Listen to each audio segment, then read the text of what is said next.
அரியலூரை வறட்சி மாவட்டமாக அறிவிக்க வலியுறுத்தி விவசாயிகள் சங்கத்தினர் ஆர்ப்பாட்டம் நடத்தினர்.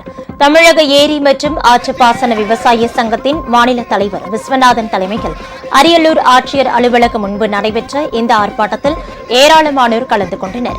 கொள்ளிடத்தில் தடுப்பணை கட்ட வேண்டும், உடையார்பாளையம், செந்துறை, ஆண்டிமடம் ஆகியவற்றை மையமாக கொண்டு முந்திரி விதை தொழிற்சாலை அமைக்க வேண்டும், முந்திரிக்கு பயிர் காப்பீடு திட்டம் கொண்டுவர வேண்டும், மத்திய அரசு கொண்டு வந்துள்ள புதிய மின்சார திட்டத்தை வாபஸ் பெற வேண்டும், அரியலூரை வறட்சி பாதித்த மாவட்டமாக அறிவிக்க வேண்டும் என்றும் ஆர்ப்பாட்டத்தில் வலியுறுத்தப்பட்டது.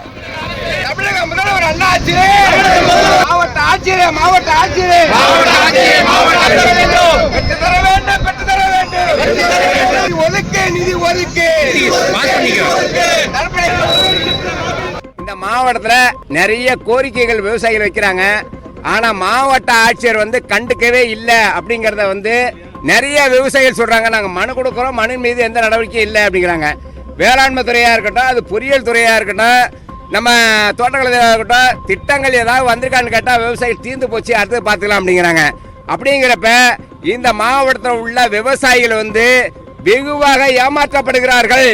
இந்த ஆர்ப்பாட்டத்தில் வைக்கக்கூடிய இந்த போராட்டங்கள் சார்பாக கோரிக்கைகளை ஏற்று உடனடியாக தமிழக அரசும் இந்த மாவட்ட ஆட்சியரும் நடவடிக்கை எடுத்து விவசாயிகளுக்கு ஏதாவது தீர்வு காணணும்.